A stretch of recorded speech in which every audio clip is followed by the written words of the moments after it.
कहानी शुरू होती है क्रिस रेवेन से, जो एक कमरे में व्हील चेयर पर बैठा है। फिर सीन चेंज होता है। पता चलता है कि शहर पिछले 2 साल से बहुत सारे दंगों से परेशान थी। अधिकारियों और पुलिस ने मिलकर शहर का ऑर्डर रिस्टोर किया, लेकिन इस प्रक्रिया में बहुत से लोग अपनी अथॉरिटी का गलत इस्तेमाल करते हुए पकड़े गए। इस वजह से एक रेवोल्यूशनरी नया लॉ इंप्लीमेंट हुआ, जहां एक एआई सिस्टम अब सारी एडमिनिस्ट्रेटिव फंक्शंस, जुडिशियल डिसीजंस और जस्टिस का डिस्पेंसेशन हैंडल करेगा। ये एआई स्पेसिफिकली दंगों में इन्वॉल्व्ड क्रिमिनल्स को प्रोसिक्यूट करने के लिए डिजाइन किया गया है। सिस्टम, जिसका नाम है मर्सी एलएपीडी, के दिए एविडेंस और कंप्रिहेंसिव डेटा एनालिसिस से काम करता है। हर केस को एक्सेप्शनल प्रिसिजन से एग्जामिन करके डिसीजन लेता है। अब तक मर्सी ने 18 इंडिविजुअल्स को इम्पार्शियल सेंटेंसेस दी है, जिससे क्राइम रेट में 18% रिडक्शन आया है। इस बीच क्रिस को होश आता है और खुद को एक कुर्सी में बंधा हुआ पाता है, जहां उसका ट्रायल शुरू होने वाला है। उसे याद नहीं कि वो यहां कैसे आया। एआई जज मैडॉक्स उसके केस में जजमेंट देने को तैयार है। क्रिस मैडॉक्स को समझाने की कोशिश करता है कि वो एक पुलिस ऑफिसर है, लेकिन मैडॉक्स थोरो ऑथेंटिकेशन प्रोटोकॉल चलाती रहती है और बताती है कि उस पर उसकी बीवी निकोल रेवेन की मर्डर का आरोप है।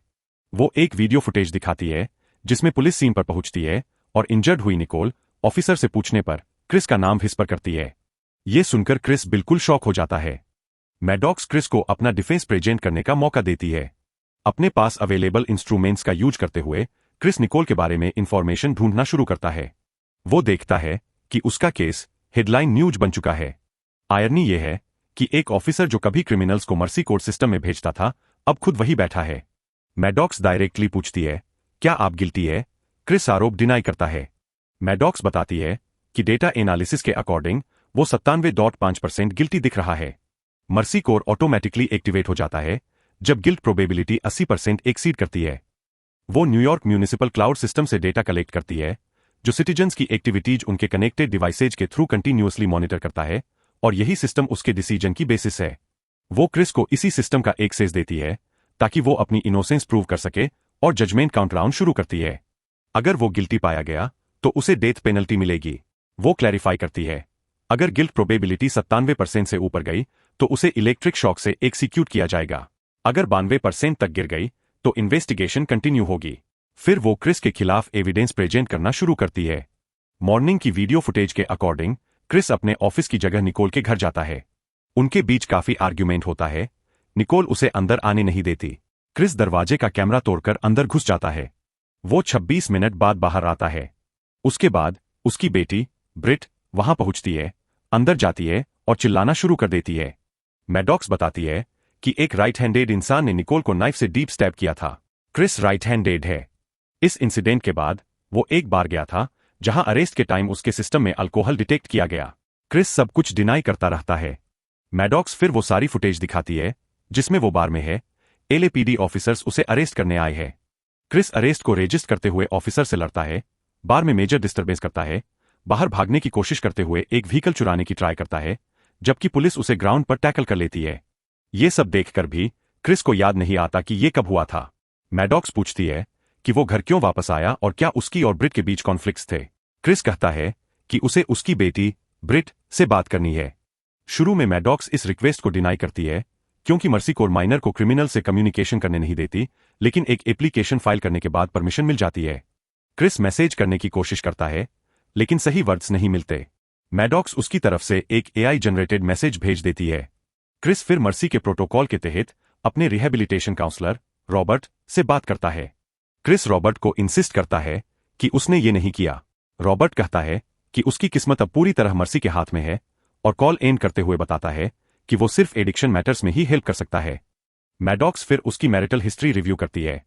उसने निकोल से 20 साल पहले डेटिंग शुरू की और 3 साल बाद शादी कर ली। उसका दोस्त रे एक टाइम पर उसके बहुत क्लोज था। उनकी लाइफ स्मूथ चलती रही जब तक एक ऑपरेशन में उसके दोस्त रे की मौत हो गई। इस ट्रेजेडी के बाद निकोल और उसके बीच गैप बढ़ता गया और आर्ग्यूमेंट्स फ्रीक्वेंट हो गए। मैडॉक्स निकोल के 57 टेक्स्ट मैसेजेज उसको प्रेजेंट करती है जो उसने फैमिली और फ्रेंड्स को किए, जिसमें वो लिखती है कि क्रिस का गुस्सा दिन ब दिन बढ़ता जा रहा है और ये भी कि उसे अब क्रिस से डिवोर्स लेने का मन है। क्रिस कहता है कि वो उससे प्यार करता था। मैडॉक्स काउंटर करती है कि प्यार कभी कभी गुस्से में बदल जाता है, सजेस्टिंग कि शायद गुस्से के एक मोमेंट में क्रिस ने निकोल की लाइफ ले ली। फिर वो उसकी बेटी ब्रिट की वीडियो क्लिप्स दिखाती है जिसमें वो किसी से वीडियो कॉल पर कहती है कि उसकी मां को क्रिस को डिवोर्स देना चाहिए क्योंकि वो डेंजरस होता जा रहा है। क्रिस कंफ्यूज है कि ये वीडियो कहां से आई। तब मर्सी के थ्रू उसे पता चलता है कि ये ब्रिट का सीक्रेट सेकंड अकाउंट से है जो उसने उससे छुपा कर रखा था। दूसरी तरफ ब्रिट को मर्सी का भेजा हुआ मैसेज मिलता है और वो कॉल करती है तो वो कहती है कि उसने अपनी मॉम को बचाने के लिए पूरी कोशिश की। क्रिस बताता है कि उसने उसकी मां को नहीं मारा, लेकिन निकोल के पापा फोन ले लेते हैं और कॉल काट देते हैं। क्रिस मैडॉक्स को कन्फ्रंट करता है। वो आर्ग्यू करता है कि मर्सी ऑलरेडी क्रिमिनल्स का फैसला कर चुकी होती है और ये चेयर प्रोसेस सिर्फ एक फॉर्मेलिटी है जहां सस्पेक्ट्स को इनोसेंस एस्टेब्लिश करने का कोई रियल मौका नहीं दिया जाता। मैडॉक्स उसे टाइम वेस्ट न करने को कहती है क्योंकि सिर्फ 1 घंटा बचा है।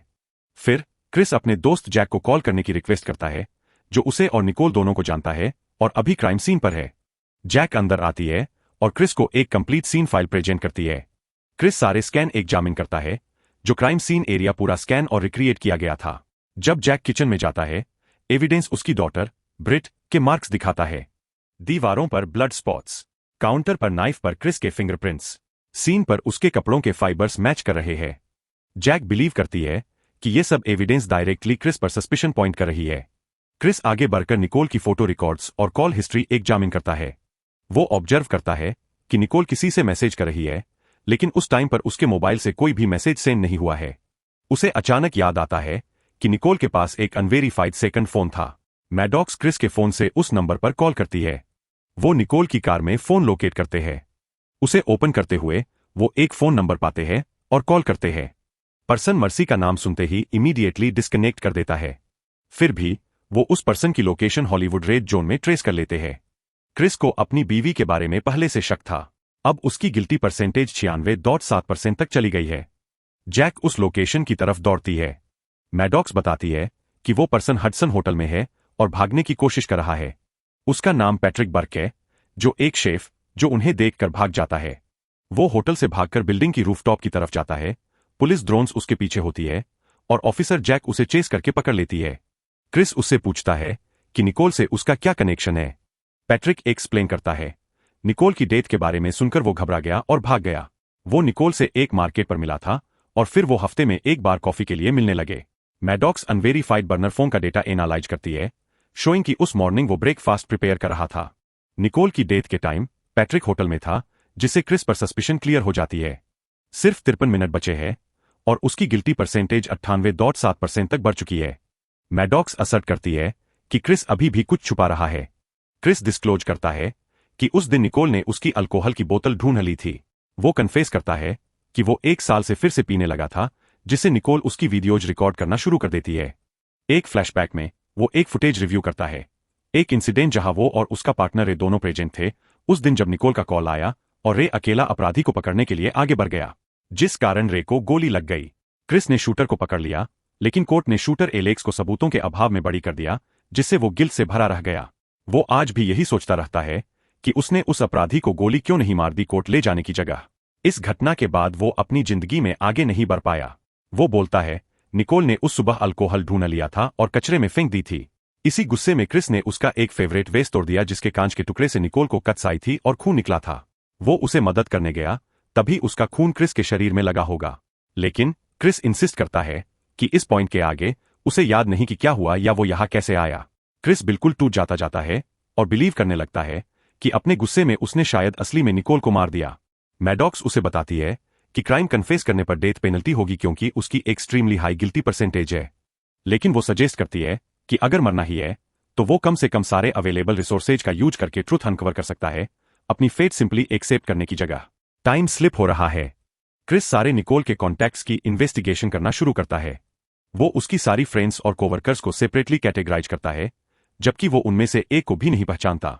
वो पैट्रिक की पहली कमेंट्स याद करता है जो उसने कहा था निकोल के साथ टाइम स्पेंड करने के बारे में। क्रिस मैडॉक्स से रिक्वेस्ट करता है और एक बार उसे पैट्रिक से बात करनी है। पैट्रिक अभी जेल में इंटेरोगेशन से गुजर रहा है। पैट्रिक रिवील करता है कि निकोल अपने ही कंपनी में इन्वेस्टिगेशन कर रही थी, जहां एम्प्लॉइज केमिकल्स जिनकी वैल्यू $1 से $2000 तक थे उनकी चोरी कर रहे थे।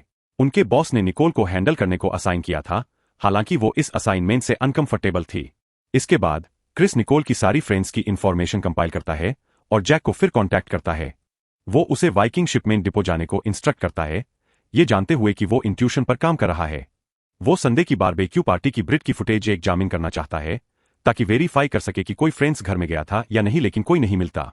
फिर वो ब्रिट की वीडियो फिर रिव्यू करता है, जिसमें वो एक लड़के से बात कर रही है। वो टाइम नोट करता है, वो कॉल कब की थी। वो वीडियो में देखता है कि ब्रिट अंदाजा लगा रही थी कि क्रिस घर आ गया था, लेकिन क्रिस असली में उस टाइम अपने ऑफिस में था, मतलब कोई और घर में घुस गया था। वो ब्रिट को फिर कॉल करता है, पूछता है कि उस फोन कॉल के टाइम कोई और प्रेजेंट था या नहीं। ब्रिट इनकार करती है।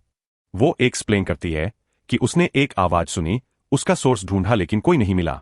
वो उसे कहती है सारे यूट्यूब वीडियोज में क्रिस को ही गिल्टी बता रहे हैं। क्रिस उसे रिएश्योर करने की कोशिश करता है कि उसने कुछ नहीं किया। वो उसे उसके सीक्रेट अकाउंट की फुटेज दिखाता है, जिसमें वो किसी घोस्टली प्रेजेंस की बात कर रही है। ब्रिट क्लैरिफाई करती है कि वो उस मिस्टीरियस साउंड की बात कर रही थी। क्रिस फिर ऑब्जर्व करता है कि उनका बेसमेंट दरवाजा खुला है। ब्रिट मानती है कि उसने कभी वहां चेक नहीं किया था। वाइकिंग शिपमेंट के इंटरनल रिकॉर्ड्स एग्जामिन करते हुए वो निकोल की ईमेल करेस्पॉन्डेंस रिव्यू करता है और मिसिंग केमिकल्स के बारे में मैसेजेज पाता है। सिर्फ 3 लोगों को इसके बारे में पता था। शिपमेंट्स में एक्स्ट्रा 50 किलो केमिकल्स ऐड हो रहे थे, बिना कॉरेस्पॉन्डिंग अपचार्जेस के। होल्ट की ईमेल्स रिव्यू करते हुए वो उस पार्टिकुलर शिपमेंट के बारे में करेस्पॉन्डेंस ढूंढता है। फिर उस डिलीवरी की सीसीटीवी फुटेज एक्सेस करता है, जहां होल्ट निकोल से एक हीटेड आर्ग्यूमेंट में है। होल्ट के सारे फाइनेंशियल रिकॉर्ड्स स्क्रूटिनाइज करते हुए वो रॉबर्ट की पेमेंट्स आइडेंटिफाई करता है, जो चार्ल्स होल्ट की हेल्प कर रहा था। इस डिस्कवरी के बाद क्रिस की गिल्टी परसेंटेज घटकर 94% हो जाती है। जब वो रॉबर्ट को कांटेक्ट करने की कोशिश करता है, चार्ल्स कॉल उठाता है। वो बताता है कि वो बाहर गया हुआ है और डिस्कनेक्ट कर देता है। सिमल्टेनियसली क्रिस अपने पड़ोसी बिल के रेजिडेंस की सीसीटीवी एग्जामिन करता है और पता चलता है कि सर्विलांस 10:48 और 11:23 के बीच नेटवर्क प्रॉब्लम्स की वजह से ऑफलाइन थी। चार्ल्स के वापस आने पर वो रिवील करता है उसने और निकोल ने रॉबर्ट को केमिकल थीफ के तौर पर अनकवर कर लिया था, और रॉबर्ट उनसे इस बारे में बात करने वाला था। बारबेक्यू वाले दिन के बारे में पूछने पर वो बताता है कि रॉबर्ट उस दिन सबको अपनी गाड़ी पर ले गया था, लेकिन आते वक्त पीछे रुक गया था क्योंकि उसे निकोल से कुछ बात करनी थी। शिपमेंट ट्रक की रूट ट्रैक करते हुए क्रिस रॉबर्ट के रेजिडेंस के पास लोकेट करते हैं। बिल की व्हीकल की फुटेज रिवील करती है कि रॉबर्ट ट्रंक से बाहर निकल रहा है। क्रिस जैक को इंस्ट्रक्ट करता है कि रॉबर्ट को कैप्चर करे। क्रिस इमोशनल अपील्स और रेशन आर्ग्यूमेंट्स करता है सिस्टम के साथ, और मर्सी टेक्निकल मेलफंक्शंस एक्सपीरियंस करना शुरू कर देती है। स्वॉट टीम जल्दी से रॉबर्ट के रेजिडेंस के पास पहुंचती है। अंदर एंट्री करते हुए वो जगह एम्प्टी पाते हैं, सिर्फ एक फोटोग्राफ छोड़कर, रॉबर्ट की एक ऑर्फनेज से, जिसमें एक और पर्सन उसके साथ है। रॉबर्ट की ट्रक प्रॉपर्टी पर नहीं है। क्रिस जैक को इंस्ट्रक्ट करता है व्हीकल लोकेट करने को। स्वॉट टीम उसका घर सर्च करती है और पाती है कि सारे केमिकल्स गायब है। क्रिस डिड्यूस करता है कि वो उन्हें एक बायर तक पहुंचा रहा है। वो U.RA कंपाउंड और डॉक्यूमेंटेशन अनकवर करते हैं, जो उसके प्रोसेस को रिवील करती है। वो URA को नाइट्रेट में कन्वर्ट करके एक्सप्लोसिव्स बना रहा है, एसेंशियली एक बॉम्ब ट्रक में ट्रांसपोर्ट हो रहा है। वो दूसरे लड़के की डिटेल्स अनकवर करते हैं, जिसे डेविड वेब के नाम से आइडेंटिफाई किया गया, जो रॉबर्ट का भाई था रॉबर्ट की एडॉप्शन से पहले। सर्विलांस शो करती है रॉबर्ट ट्रक चलाते हुए 101 हाईवे पर मर्सी कोर डिपार्टमेंट की तरफ मर्सी कोर ऑफिस को तबाह करने के इंटेंट से आ रहा है। ये पूरा स्कीम क्रिस और सिस्टम के खिलाफ था, क्योंकि उसका भाई डेविड वेब इसी मर्सी कोर्ट के फैसले से मारा गया था। निकोल तो बस एक अनइंटेंडेड कैजुअल्टी थी। एक और पर्सन रॉबर्ट के साथ ट्रक में है, ब्रिट। क्रिस ब्रिट को फिर कांटेक्ट करता है, लेकिन उसके ग्रैंडफादर बिल जवाब देते हैं कि वो बाहर है। दरवाजे के कैमरे की फुटेज रिव्यू करते हुए वो देखते हैं कि रॉबर्ट ब्रिट को किडनैप कर लेता है। रॉबर्ट के रेजिडेंस पर एक बॉम्ब टाइमर मिलता है। इससे पहले कि वो लोग वहां से निकलते, पूरा स्ट्रक्चर एक्सप्लोड हो जाता है, जिससे मल्टीपल ऑफिसर्स की लाइफ चली जाती है। ये डिटोनेशन सिर्फ URA नाइट्रेट का एक स्मॉल परसेंटेज था। रॉबर्ट की रिमेनिंग सप्लाई में इतनी डिस्ट्रक्टिव पावर है कि पूरी सिटी को साफ कर सके। इस रिविलेशन के साथ क्रिस की गिल्ट डिसमिस हो जाती है और उसका रिलीज इमिनेंट है। लेकिन क्रिस इंसिस्ट करता है कि उसे फुल सिस्टम एक्सेस चाहिए रॉबर्ट को अप्रहेंड करने के लिए। वो उसे बताता है कि अगर उसने ऐसा नहीं किया तो उसकी बेटी के साथ साथ लाखों लोगों की जानें जाएंगी। मैडॉक्स अपने स्टैंडर्ड प्रोटोकॉल्स ओवरराइड करती है और क्रिस को कंप्लीट एक्सेस देती है। मैडॉक्स बहुत सारी पुलिस व्हीकल्स को उसका रास्ता ब्लॉक करने के लिए लगा देती है, लेकिन रॉबर्ट उन सबको उड़ाते हुए आगे बढ़ता है। मैडॉक्स कैप्टन हेवलॉक को भी इस काम में लगा देती है। वो जैक को इंस्ट्रक्ट करता है कि रॉबर्ट को 6th स्ट्रीट की तरफ रीडायरेक्ट करे, जहां सिविलियन डेंसिटी कम है। उनकी स्ट्रेटेजी ये है कि उसे ब्रिज पर रोककर ब्रिट को सेफली एक्सट्रैक्ट किया जाए। पुलिस प्लान सक्सेसफुली एग्जीक्यूट करते हैं। ट्रक को 6 लेन पर पोजीशन करते हैं। ब्रिज पर पहुंचते हुए एरियल रेस्क्यू टीम ब्रिट को रिकवर करने की कोशिश करती है, लेकिन फेल हो जाती है। तब हेवलॉक को ट्रक को डिस्ट्रॉय करने का ऑर्डर मिलता है। क्रिस डायरेक्टली हेवलॉक को कांटेक्ट करता है, लेकिन कैप्टन अपने ऑर्डर्स मेंटेन करता है। एक रोबोटिक एक्सप्लोसिव डिवाइस को ट्रक के पास भेजा जाता है ट्रक को उड़ाने के लिए, लेकिन वो माल फंक्शन कर जाता है। मैडॉक्स ने जानबूझकर इस माल फंक्शन को किया था और ट्रक को अपनी ट्रेजेक्टरी कंटिन्यू करने देती है। मैडॉक्स और क्रिस जैक की हेल्प से रॉबर्ट के साथ रेडियो कॉन्टैक्ट एस्टेब्लिश करते हैं। रॉबर्ट डिस्क्लोज करता है कि क्रिस ही उसके भाई डेविड की एग्जीक्यूशन जो मर्सी की वजह से हुआ उसका रिस्पॉन्सिबल है। वो सबको खत्म कर देने की कसम खाता है। उस मोमेंट पर जैक एक चांस लेना चाहती है उसको एलिमिनेट करने का, लेकिन मैडॉक्स जैक के सिस्टम्स इंटरफेयर करती है और Robert successfully mercy code building तक पहुंच जाता है। टेक्निकल ग्लिचेज मैडॉक्स के सिस्टम्स में कैस्केड करना शुरू कर देती है, उसे प्रोसीडिंग्स को रोकने में इनकैपेबल करती है। क्रिस के पास सिर्फ 25 सेकंड बचते हैं। रॉबर्ट ऑफिसर्स पर असॉल्ट कंटिन्यू रखता है। काउंटडाउन 5 सेकंड तक पहुंचते ही मैडॉक्स किसी प्रकार क्रिस को चेयर से रिलीज करने में सफल होती है। क्रिस रॉबर्ट के पीछे भागता है। वो मैडॉक्स से एक फाइनल हियरिंग स्टार्ट करने की रिक्वेस्ट करता है। वो रॉबर्ट को बताता है कि मर्सी बिल्डिंग उसके साथ इंसाफ करेगा। और एग्जैक्टली जब रॉबर्ट की उंगली डिटोनेशन बटन पर होती है, मैडॉक्स की आवाज स्क्रीन से आती है। वो ऑफर करती है कि रॉबर्ट उसके भाई की इनोसेंस साबित करे। जब रॉबर्ट डिटेल्स रिकाउंट करना शुरू करता है, वो बताता है कि वो अपने भाई से रात को बात कर रहा था जब एक औरत की मर्डर उसे फॉल्सली अट्रीब्यूट की गई। मैडॉक्स सीक्रेटली क्रिस को इंस्ट्रक्शंस कम्युनिकेट करती है कि रिमोट डिवाइस को कैसे डिसेबल किया जाए।